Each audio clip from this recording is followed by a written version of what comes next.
Happy December everyone. I'll be here today talking about my favourite books of all time. Kinda not. I'll be actually talking to you about the top 5 books. Not that I necessarily label them as my favourites. These are the 5 books I would take with me if I were to left abandoned, stranded on a spaceship and I could only read 5 books for the rest of my life. But that's not all I'm going to be here today to talk to you about. I'll be also telling you my top 5 favourite series, and those are my actual top 5 favourite series, because that is a list I can indeed make. And then my top 5 favourite authors. I was thinking of whether I should make these 3 separate videos. I don't have time or the effort for that, and I kind of wanted this nice little basket of books and authors that you could use to define my reading taste, and that is something I would like to do every December, and I would like to update it and then see in the future how my reading changes and do my favourites stay the same or not. Maybe in 20 years I'll be a lecturer, and you will not see me in booktube besides this video. So I'll be updating you on this video. Did I lose the original footage for this intro? Yes, I did, which is why I will now jumping back in time to tell you my 5 favourite, no, not my favourite, the 5 books I would take with me on an abandoned island. But because I also lost the footage to me introducing to you the first book. And yes, these are indeed ranked. Do the rankings make any sense? No, but this is kind of just the vibes. And the vibes told me that the number 5th book would be what was that? I was like French English. The Three Musketeers by Alexandre Dumas. I don't know how I first consumed the Three Musketeers, whether it was via a film or a children's book. Barbie and the Three Musketeers, probably. I don't know, but I've consumed it through so many different media. So it feels wrong to say I only read this book last December, but I did. But it doesn't feel like a recent favourite because it's always been a favourite. And when I finally read this book, it was just everything that I'd already loved about this story and more. This is incredibly funny. This is so funny. I don't know if I've ever laughed aloud or just like smirked so much whilst reading a book. And there are scenes which I can imagine some people going, nothing is happening, this feels pointless. One example that first comes to my mind is this scene where Aramis is like, I'm becoming a monk or whatever, and they are debating about his thesis, and it is the most bizarre, pointless, incredibly entertaining piece of fiction. I don't know where this sentence is going. Okay, I think this describes the scene and the book so brilliantly. D'Artagnan was lapsing into idiocy. It seemed to him that he was in a madhouse and that he was going to become as mad as those he was looking at. Only he was forced to keep silent, having no understanding of the language being spoken around him. But beyond being incredibly entertaining, this hits hard. I'm pretty sure I cried while reading this book. They are just like, these characters and their relationships and their dynamic is so incredibly written. But then there's the plot. And I said that there were so many scenes I feel like nothing is happening. But this plot altogether is so incredibly brilliantly written. Basically, I kind of want to start rereading it at this minute. And if I were to reread one long book in space, it would be this. I love this so much. Moving on. Because I could be gushing about this for 50 minutes, so we're just going to be moving on. Oops. Moving a century forward to the 20th century, and from a enormous book to a really short book. It's not even a story, it is a poetry collection, and that is Howl, Kaddish and Other Poems by Allen Ginsberg. I've joked about this since I've read this, that I found my red flag, and my red flag is Allen Ginsberg might be my favourite poet. I've not actually read a single Allen Ginsberg poem before this year, and probably every week I take this little book off of my shelf and I reread at least a single poem aloud most often, because I love reading poems aloud, and no poems read aloud like Allen Ginsberg's poems. I think his poetry has also like influenced my own fiction and poetry so much. I've genuinely started shaking whilst reading aloud an Allen Ginsberg poem. There's just something about his poetry that moves something within me. It's so... He stole all the words because literally I can't think of an adjective. It's so shocking.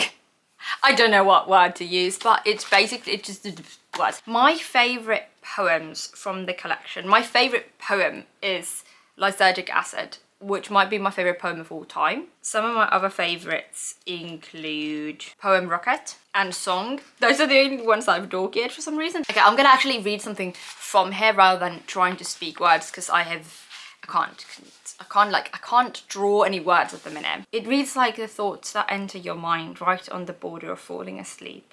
There is less so a quality to it that is dreamlike, and more so this essence of a tired mind rambling on to a silent room. There's this bonkers quality to Ginsberg's poetry, where it's often near unintelligible, undeniably surreal, yet so close in distance and certain in its delivery that even if you have no idea what Ginsberg was actually saying, you can't help but relate it to your own odd existence. I could read, you know, my comments on every single poem, but it's my favourite book of poetry I've ever read, and I only read it this year. And I've read it, like I said, through several times. Third one is another one that I've actually read this year. It's gonna be a spoiler because it's my favorite book of the year. I'm sorry, I've spoiled that for you. But I read this book and I didn't actually even think I was gonna like it. I read it for research and I read the first 100 pages like, oh, all right. And by the end of this book, I was like, this might be the best story ever written. And that book is The Aeneid by Virgil. I promise it's not all going to be classics. My series is not going to be classics, and my top 2 books are not going to be classics, but listen to me. Even if you don't read classics, especially if you're a fantasy fan, this book, you should read this book. This translation, which is by Robert Fagles, is a very readable translation.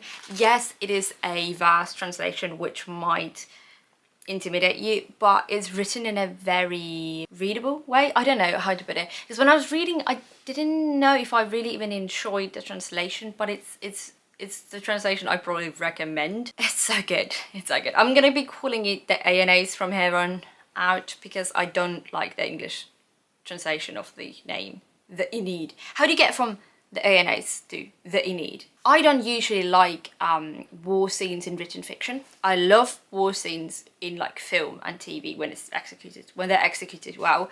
But in written fiction, I often find myself bored because they are written often in a very kind of distant way. I was literally crying for the villains dying in here.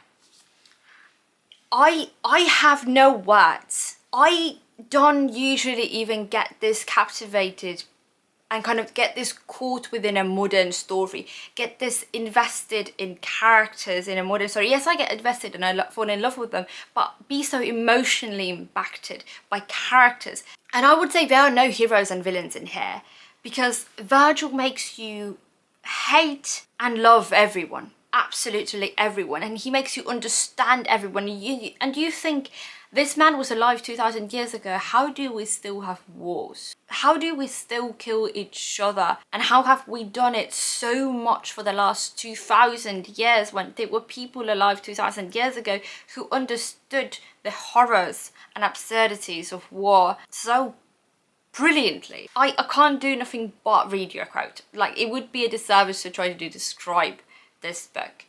It is poetry. But it's not just poetry. I don't want that to scare you. When I say it's poetry, I mean so more in the impact it leaves on you. It is poetry because it is something that is written so absolutely wonderfully that there's no other word that could be used for it. Ruthless Mars was drawing the battle out, dead even now, equaling out the grief, the mutual slaughter, victors and victims killed in turn, both sides locked. Not a thought of flight, not here. The guards in the halls of Joe are filled with pity, feeling the futile rage of both great armies, mourning the labours borne by mortal men. I know I didn't say much about this book, but I think I said enough. I read it this year, I read it 4 months ago, and it's not reasons, you pious, because I don't think I would have put it here just after reading this book. It's just kind of, my thoughts about this book have kind of, they've highlighted, they have become greater and greater in my mind every week. after reading this book. I want to read it again. I want to read every single translation of it, and I can't wait to read it in Latin when my Latin is good enough, because words me. Then we're gonna move on to some my 10 books, and these are the 2 books that are like actually my like 2 favorite books of all time. So yep. Okay, debate which one of these is my favorite book of all time. Don't know, but this is the one I'm gonna put as my number 2 today. And that is They Interviewed the Vampire by Anne Rice. I read this, I don't know how many years ago. It kind of shaped my reading taste going into my 20s. I've always loved vampire stories, and I've always loved gothic stories. But what I kind of discovered whilst reading this is my love for not those things as just aesthetics or genres or like kind of things to be added there. But what I rather love is when we use those things to look at something thematic, to look at something philosophical, said by a philosophy major. I think this book actually pushed me towards studying philosophy, because this book is incredibly existential. Have I described what this book is about? Am I making assumptions? Yes. This book is about Louis, who's turned into a vampire. It deals a lot with Louis's personal struggles with being evil. Is he a person? Is he not a person? A lot of existential angst. And I'm not going to spoil the ending, but when I read the ending, I hated it. I love it. I absolutely love it, the bits it has shaped kind of actually even the way I view like some philosophical things, or like maybe the way maybe those like maybe me developing my philosophical opinions has shaped the way I view this book. I don't know, but those 2 have very much walked hand in hand, and it's just, I think it's one of the best examples, or maybe the best example of kind of this look at what is it like being, what does being human even mean? What does being person even mean? They look at good and evil and self-hatred and a lot of different things. I do really need to reread this. I've started rereading this twice, and I've not gotten past 50 pages on either time, because I've started annotating this book like hell, which means it's taken me a long time. But I really need to reread this, because I need to actually finish reading this series, or like get further in this series. It is really beautifully written. I can understand how someone might say like, oh, it's purple prose, or like, or nothing happens, or it's like too existential, like it's too melancholic, it's too romantic with a capital R. And I can get that, but I also love that personally. But my number 1 is a book I reread the most times, or at least near the most times. If We Were Villains by M.L. Rio. This is a book that I re-listen to about every single year. It captivates in a single book everything that I love about, not necessarily everything, but like so many aspects of me. If I could be wrapped in a bottle, which is a book, it would be If We Were Villains by M.L. Rio. This is about Oliver Marks retelling a story, or telling a story of what happened 10 years ago.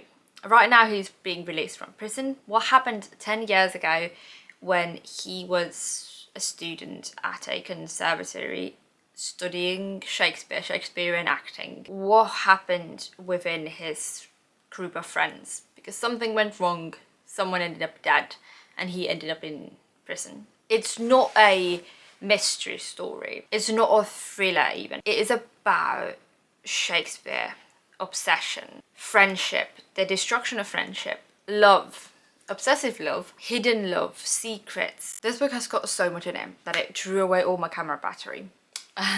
Returning here. I am a massive fan of Shakespeare, not just Shakespeare, but theatre. And this book incorporates Shakespeare and discusses Shakespeare, kind of not just discusses, but uses Shakespeare and acting and hiding behind characters and kind of losing yourself. But I don't think that is enough to say that. Refinding yourself. I need to reread this to actually make a video essay on it. Like, talking through my thoughts rather than just being like, oh, it has got this and this and this and this and this.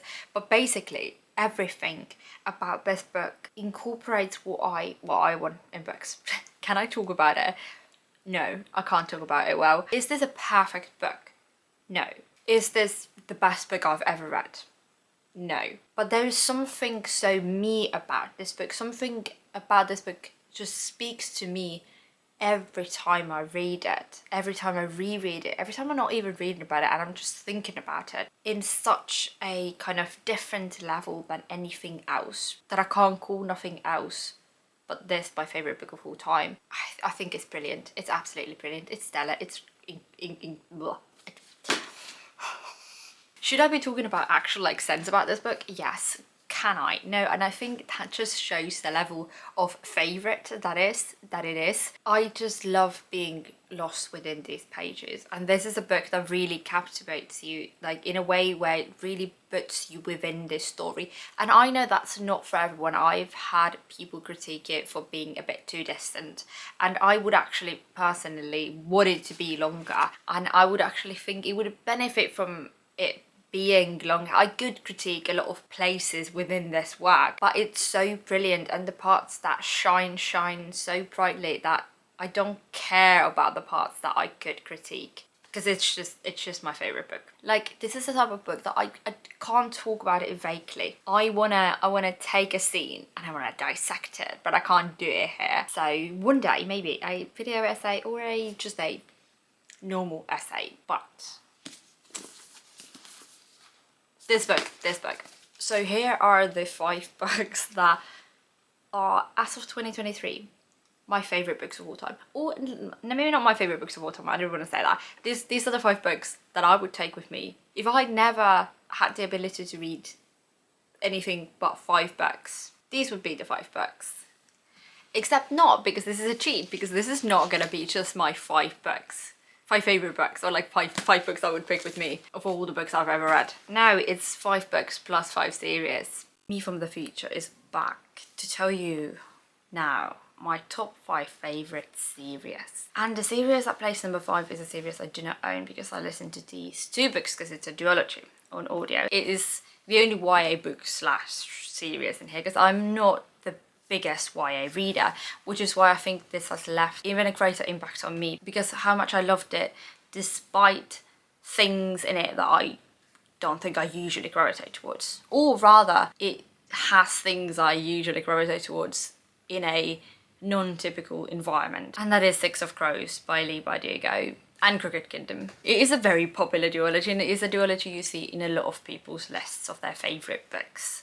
It is about this band of thieves, I suppose, Six of Crows. I don't know how to explain the plot of this to you, but this is one of the few books where I think the execution of the plot in such a fantastic way, and all the twists and turns and the impact of those twists and turns actually influenced it becoming one of my favourites. That was not a coherent sentence, but I'm not typically a plot driven reader, and here I'm neither. It is not the plot itself that made it a favourite. If it was just the plot, I would have probably still given it 5 stars, or I would at least have said that it's an absolutely fantastic book and the plot just top tier. But that is not why it's on my list of 5 favourite series of all time. Now that credit goes to the characters, and there are 2 characters in this book that I would list on my favourite characters of all time, and that is Kaz and Inej. And do I love their relationship in this book? Yes, it is one of my favourite parts of this duology. It is the way in which I relate to it on so many levels, but also these characters individually being not just some of my favourites, but I think some of the best written characters. That really impacts why I love their relationship so much and why I love the entirety of this series of books, or like the duology of books. But it's not just those 2 characters that are brilliantly written. I think the entire group of 6 characters, main characters, which is, it's not incredibly big amount of characters, but for a duology, I think it's more than most duologies have. Like, these are not 800-page books, and yet these are better written than a lot of characters I've read in a series of 7, 8, 5 books. And it's not just that, but then there is the setting, which is something I absolutely adore. Is it the most original? No, but there is something so immersive and something so atmospheric about not just the setting, but also the way that the setting works with the plot and the characters, and the way that the magic system, if you can call it that, is incorporated within the setting. And all of those elements really come together here to work so wonderfully. Is it a perfect duology? No, I've got my quips with it. And actually, like I said, it's funny how it's a YA book. It's one of my favorites, but frankly, I don't kind of read it as a YA book, and I do kind of think that being YA holds it back. I kind of imagine the characters being 25 because it doesn't make sense that they are 16 and so capable. No, it doesn't, which is why I don't read it as such, but it is absolutely brilliant. At position number 4, we have got something that, like, it feels weird to have it at number 4, but I also know that it is number 4. Like, all the books above it belong above it. But it is my top 5, you know, I love all these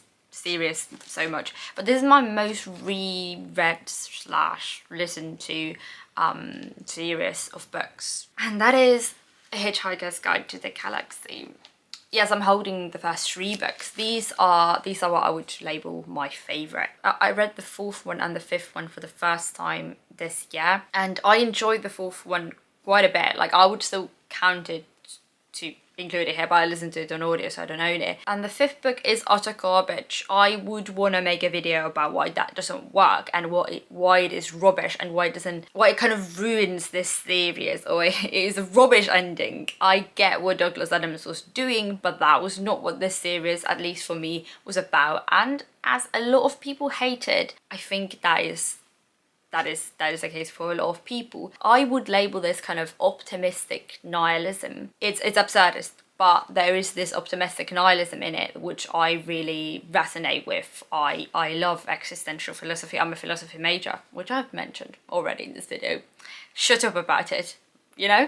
But I love the concepts of existentialism or nihilism, or the philosophies of them, and I love the way that is incorporated here through absurdism. Actually, absurdism and satire are my 2 favorite types of, they're not genres, but kind of methods of writing, and these are so clever. Like, you keep on going, Douglas, can you stop? Hitchhiker's Guide to the Galaxy, pardon the disruption, I don't know what I was saying. Probably something about the brilliance of Douglas Adams's writing and how it is obnoxious. It is so brilliant that it is obnoxious. But like I said, I love satire, and I think I could be talking about the series. I didn't even explain to you what it's about, but I don't think you need to know here. It's just, you're gonna go on a bizarre ride, and yes, there is a plot, but I don't want to say it's not about the plot, but rather the plot is there for their absurdity, or the absurdity. The plot is the causation of the absurdity, but also the thing that is there to explore what the series explores up until book 5, where it does something completely different, like we said. But that's not what we're going to count here. I will be just reading the first 4 books, because I do actually think that the 4th book, even though it's a step down, is not as massive of a step down. I don't know what else to say about this series, except that this is like me. This is, if you want to get to know me, like, philosophically and personality wise, just read these books. I absolutely love Stafford People Brooks, but also just like Arthur is one of my favorite protagonists probably ever. I like all the characters in here. Just, this is my type of characters, not like on that emotional level as with Six of Crows, but just on a I enjoy following these people level. I think that's all I've got to say about this series. It's brilliant, and I will be rereading it probably every year at least once until I die. Then we have a book series which I do not own neither, and it's weird that it's my third, because I would also say that if this book series was only a single book, I would count it as my favourite book of all time. And the second book in this book series is probably my favourite book of all time. And yeah, it's number 3. Do I make any sense? But my number 3 pick is the Beartown Trilogy by Frederick Bachman. It's a rare series where every single book is a 5 out of 5 star my favourite book of the year. I think Frederick Bachman is the best author when it comes to writing people as they really are, and themes when they surround the most humane concepts to do with relationships and identity and a lot. Basically, Frederick Bachman just understands human beings on a level that I don't think I've ever encountered before, and this book series spoke to me in terms of my culture, my identity, my growing up. I messed up my nail. I'm sorry, that messed up my sentence, but I don't think there is a single book series that has, or probably is ever going to, get to me emotionally on the level that this series got to me. I wept. Like, yes, I sometimes cry while I was reading these books, and yes, this video has made it sound like I cry much more often when reading than I actually do, but I've never wept for minutes straight like I've done with this series, with every book in this series. This series includes a multitude of characters that I connect with, that I found just absolutely incredibly written. There's also a character who's not my favourite character of all time, but who is the character that I've identified with the most in all of fiction, whether it comes to books or TV or anything. There's Benji, in case you were wondering. Yes, I understand what people say sometimes when they say, like, it's even a bit obnoxious the way, like, Frederick Bachman writes from every single character's point of view, and the way that the book sometimes reads, that's a bit, I know, sensationalized, but I don't agree really. Like, I can see that, but I don't agree. I think the slowness and kind of the anticipation and the inevitability, and even, yes, sometimes the predictability of what goes on, what goes down, is what makes this series. Because sometimes life is predictable in the most horrid ways possible, but there's always hope in these books as well, because I don't like gut-wrenching books which end with just pain, just tears, and I think you will see that on this list. I think I was trying to find a climax with what I was saying about this book or this series, but I don't think I can. It's just brilliant, and it's just that. And my series number 2, what I've considered my favourite book of all time, and what I probably should consider my favourite series of all time, but I won't, because this year, I'm sorry everyone, it was overtaken by another thing. And do I in some ways love this more? Is this even a series you're going to ask me? Obviously I'm talking about The Lord of the Rings, but as we're counting The Hobbit as well, and just this world, is going to be a series. The Lord of the Rings. I'm currently listening to Andy Serkis's narration of these books, and it is absolutely, I don't have words. I think it's making me like this book more, and I don't think I ever thought that was possible. I grew up with watching Lord of the Rings. I read it as a child in Finnish, but when I reread it a few years ago, I kind of rediscovered it in a new way. Obviously I've always watched the films, but I think my love for this world was too shaped by the films. There's something about this book that is so of its own kind. I think j.r.r. Tolkien did something that is not really going to be replicated ever again, and I know people say that a lot about this book, and people also think that it's said a bit too much, that it's not as unique. Yes, there might be some of the books that if this did not exist, those books might have done what this book did, but they came after this book. So there is no if. This is the world in which we live in. Yes, this is fantasy, and it is fantastical, and it is removed from reality. Tolkien hated allegory. That is a sentence that is often repeated. And I think what he executes brilliantly in here is that he brings his experience of the real world. He brings his pain and his hope of the world he saw around him, but he puts it in a setting and in a story and in a world and in a book that is removed from all that.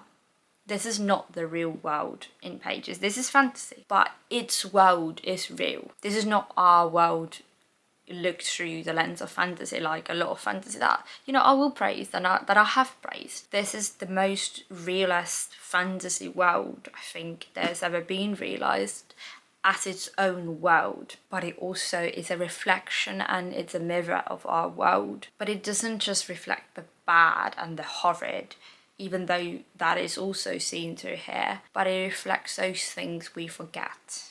The stories, the little people, the small moments, and the boring, mundane world around us, and the nature that people complain to Tolkien about, how he went on about the nature and how he went on about, you know, he got caught up in scenes that were not as important.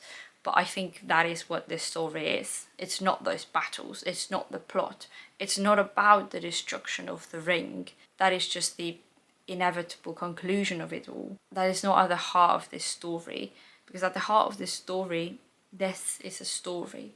It is a tale, and it's a tale of hope, and it's a tale of what we could be. And I don't think that is the best analysis or description or a love letter to the Lord of the Rings that there could be, but that is mine. And I think that is a well bit saying about it today, though I could talk about this for hours on end. Aragorn, I love him. Sam, we all love him, but Faramir is one of my favourite characters, my top 5 favourite characters of all time. But this is not just about the Lord of the Rings. The Hobbit brings out all that is brilliant about the Lord of the Rings in terms of writing, in terms of Tolkien taking another story, which he looks at with his beautiful, hopeful, fantastically lore-driven mind. And people who say Tolkien is too boresome, that Tolkien is too, I don't know, distant or unfunny or like dull or dry. You have not read The Hobbit, have you? Or did you read a different book? Because this book is absolutely bloody hilarious. Bilbo he's an incredible protagonist. I love Bilbo. Bilbo genuinely might be my 2nd or 3rd favourite character in the world of Tolkien. But this is also just a fun story. This is a book that you love to reread. I will always belong to this world. I will always be of Middle Earth, and you always find me in Middle Earth. If those were the words I used to describe the Lord of the Rings, what could be, what can be, what can go above that? What is my favourite series in all of time? That is The Sandman by Neil Gaiman. This is the only one that I own, because when I read it, and before my reread of the early series and conclusion of the series, this was my favourite of the volumes. I think it's my 4th favourite at this minute. This is a 10-volume comic book series plus 2 extra ones, a kind of an after volume and a prologue prelude that you read after the series. I think half of those are 5-star reads, which actually is quite a lot. 6 out of 12. Looking at it as a single work, looking at it from where it started to where it concluded, it is, I would maybe say, the best story ever written that I've read. Yes, I might even argue that this is better than The Lord of the Rings. I said before that Frederick Bachman can write about human beings in a way that no one else can. And that's why I kept on using the word human beings, because I think Neil Gaiman understands humanity like no one else. Neil Gaiman is a themes writer where I am a themes reader. I think at the heart of this series, anyone will say it's not the plot, but I would say it's the themes. Yes, it is a story about the Sandman, a character-driven narrative, you could say, but I don't think I would label it as a character-driven story. Neil Gaiman is a themes-driven writer, which rings the clearest, I think, with this series. Damn, do those themes speak to me. Themes of eternity and, well, identity. And I always, when I go on about Sandman, I just keep on listing themes, so I would not do that. But just, it deals with godlike beings being so humane, but still so removed from humanity, and themes that I think are very philosophical, things that we think about and can't really understand. Well, he does the same, but I think he understands those themes in a way that even I can't as a philosopher, and I think that is why this series speaks to me so much, so deeply. It is because of those themes. This ultimately is a story about stories. It is a tale, and I think that is often what I find myself loving the most in stories, and what kind of stories I end up loving the most. are ones that recognize what they are and embrace that. I think life, no, I'm not gonna say this sentence, I think life is a story. Hell no. I think life can be wrapped up in a story in a way. I don't know where this sentence is going. I know where my thought is going, but I don't think I can put it into words. But I only think that a great writer can put it into words, possibly, which I'm not, at least not yet. Hopefully, when I'm like 70, I might be a great writer. Maybe not, but Neil Gaiman is already, and he was already when he was in his 30s when he started writing this. If you want to read one thing from here, you will read the Sandman. That is an order. And that was my list of top favorite series. I don't have most of the series, but here is a look. Wow. Don't drop your books, children. But I did promise to tell you my 5 favourite authors as well. My 5th favourite author is one that will probably in the future rank higher. But it's actually the only one, I think, from whom I've read all of their works. Because they only wrote 3 things. And it's an author that I read for the first time this year. And it's an author I've already mentioned. And I hate the fact that I'm not centered. And the author is Virgil. It's this brilliant man from 2000 years ago who wrote 3 wonderful pieces of fiction, of poetry. One of the reasons why he's also this low is because one of them I did not love, and that is the Georgics or the Chorchics. It's these verses that kind of praise Italian nature. It's weird. He talks about bees and horses, and what does this say about it? Vast agricultural manual full of observations of animals and nature. They deal with farmers' life and give it powerful allegorical meaning. It's very beautifully written. This is, by the way, the first time I read Virgil, and it is translated, this edition, by C.D. Lewis. I did love the way it was written, and that's the one thing I love about Virgil. He has such poetry.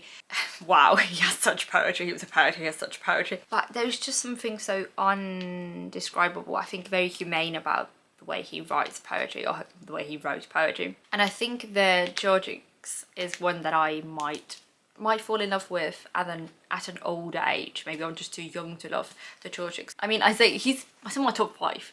He's still my top 5th favourite author, but like, I don't know, it feels a bit like wrong to. But the other book in here, which is Eclogus, I don't know how this is pronounced, all the pastoral poems. That was the first time I just like encountered Virgil, and that was absolutely hilarious. So different vibe than this. It was just like funny. I can't even like properly describe what happens in them, but just like the most absurd random stuff. And I did forget to say about the Georgics that though I didn't like most of it, it does include The Lyre of Orpheus, which is one of my favourite Greek tales of all time, like Greek legends, and that part was like 5 out of 5. And then obviously I already talked about the Iones, so I'm not going to be talking about the Iones anymore, but like just know that this man stole my life this year. I fell in love with Virgil, and I'm so mad and sad and devastated that this is all he wrote. I mean, he probably wrote a lot more, but this is all he published. Then we got an author whose books I've all listened to in audio, and it's a very different vibe.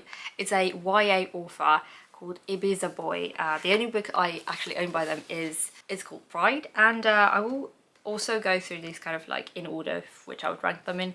But in general, I think the reason why I love Ibiza Boy so much is similar way I love Virgil. Like, she just manages to convey humanity by like this very 20th century, not 20th century, this very 21st century teenage experience in a way that I've not seen anyone else capture. I don't really read YA any longer, but she just writes about teenagers in a way that I experienced being a teenager, in a way that I can still relate to, and it's just wonderful. And it just, her books always makes me so invested and so like emotional, and I'm not normally an emotional reader, and I keep talking about emotions in these works, but that's probably because like when a book manages to connect with me on an emotional level, I just think so much more highly of it. I have read 4 works by Ibiza Boy, and actually this is the one that I would rank the lowest, and I still really enjoyed it, and I do think about this. One thing I love throughout all of her works is that she has this incredible sense of belonging to these pages. I really feel the homes we're in. I really feel the settings. It really feels like all the side characters and the main characters are real people, and that was certainly felt here. Then Nigeria Jones is one that I read this year, and but basically all of that applies. That book also connected on a different level with me, on a very personal level, in the depiction of the father of the main character. And like, this is one thing that Ibis Boy also does so well, is like relationships, whether that be romantic, parental, or like even like any type of relationship, just feels so real and feels like something you can relate to your own life. And they're not stories written in the way that you would expect stories necessarily to be written in. I can imagine someone reading an Ibis Boy book and be like, oh, I was a bit disappointed by that, like I didn't feel like the things I wanted to happen happened. But it's because she's not writing for plot, she's really writing for these characters and about these characters that feel like real people. Then I would, in retrospect, probably put Punch in the Air, which was my first Ibis Boy book, which she co-wrote with Yusuf Salam, and it's written in verse, and it's one that I would probably consider her best work. It got to me emotion, like it hit me. It's about this boy who's falsely put in prison, just his time there, and it's absolutely devastating and so beautifully written, and just the emotional impact, she just hit. But like in hindsight, my favorite one that I've just kept on thinking about and one that is probably one of my favorite YA books of all time is definitely American Street. This book devastated me. I really connected with the magical realism twist on her normal style of writing in here, and just, oh, this is a sad book. It's her probably saddest book. Like, there's something so hopeful about Punching the Air that just is not here. Then we have an author who probably realistically should probably be my number 2, but when I get to my number 2, I'm gonna tell you why my number 2 is at my number 2. But my number 3 is Frederick Bachman. I said about emotional impact, no one has left a bigger emotional impact on me as Frederick Bachman. I have literally bawled my eyes out listening to his books, and I do not do that. I cannot name a single other like author who's had such an impact on me. I don't think there's an author alive that I've read that understands humanity in such a hopeful way as well as Frederick Bachman. Probably my least, if I can say least favourite, one that didn't connect with me the most is And Every Morning the Way Home Gets Longer and Longer, though I still did very much love it. And I'll probably say Anxious People. Then the rest of them were 5 out of 5 stars. Anxious People is one that I really loved, but it's definitely the most humorous of his works. They still make me cry.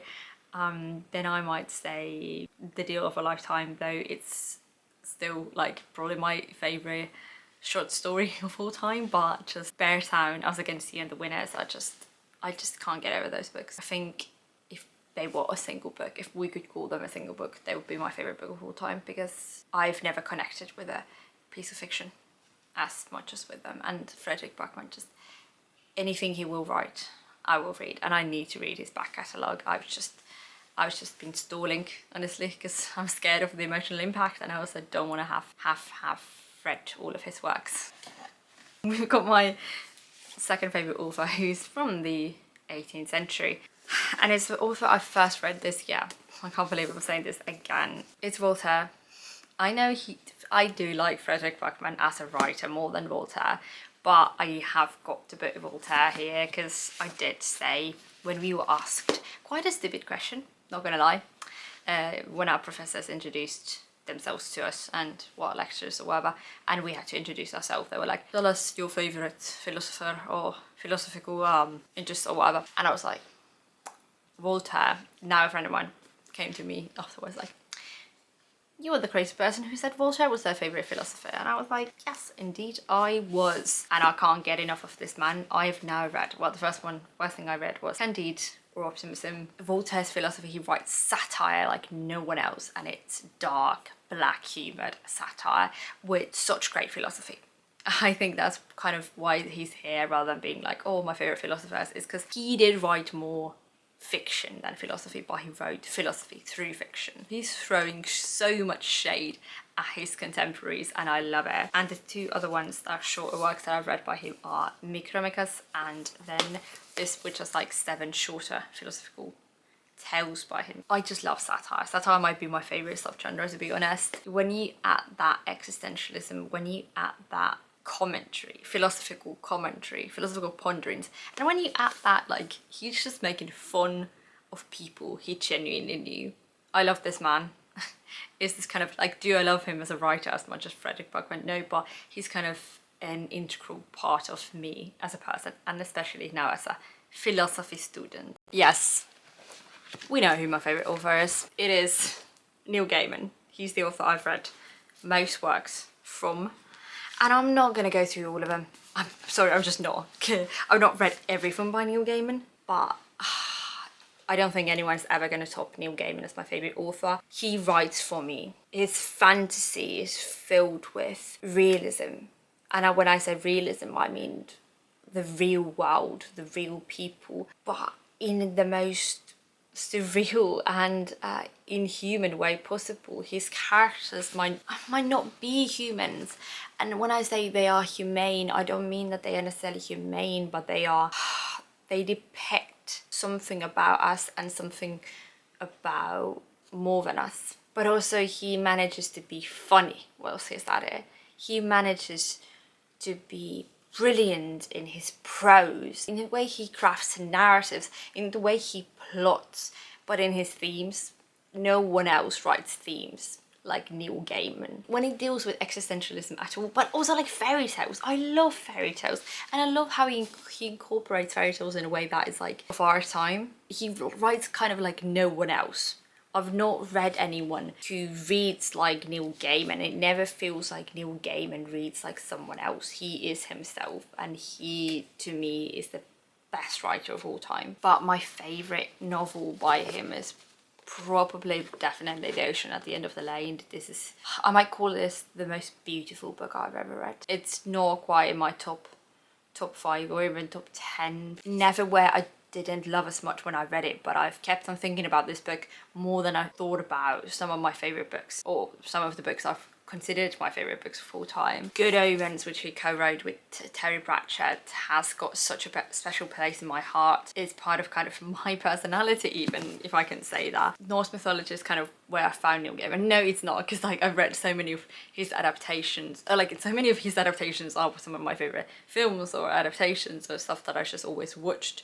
But here's the book which kind of made me fall in love with the adult writer Neil Gaiman. His comics. He is a comic writer, and he's such a brilliant comic writer, and I'm not going to go through all of these. I'm not even going to try to go through all of these. Does he always hit home? No. My average rating of him would be so much lower than with a lot of different authors, like especially Frederick Bachman, but it doesn't matter if I read 2-star works from him, 3-star works from him, he will always be my favourite author of all time. There's just something about him that is just for me, and I think that's it all. That's all of it. That's it. I don't think I wrapped up this video ever, or maybe I did. If I didn't, thank you for watching. I hope you enjoyed that. I hope you will stick around. I will soon, in a couple of weeks, come with my favourite books of the year. But before that, I will be coming now with some Christmassy reading vlogs, or maybe other stuff. Probably not. I don't know how much time I've got, but soon I'll be coming out with my favourite books of the year. And I hope you got something out of this. I hope you got some inspiration, or just enjoyed consuming my love for these works of literature and these authors of literature. I'm gonna say to you, happy December, happy Christmas, and have a good time reading. Like I said, maybe stick around, and maybe if you enjoyed that, do like the video. That is such an awkward thing to say, isn't it? But I think I will go now before I will just fumble in here for the rest of eternity. That was just such a weird leave. Let's try that again. Goodbye, good night. See ya.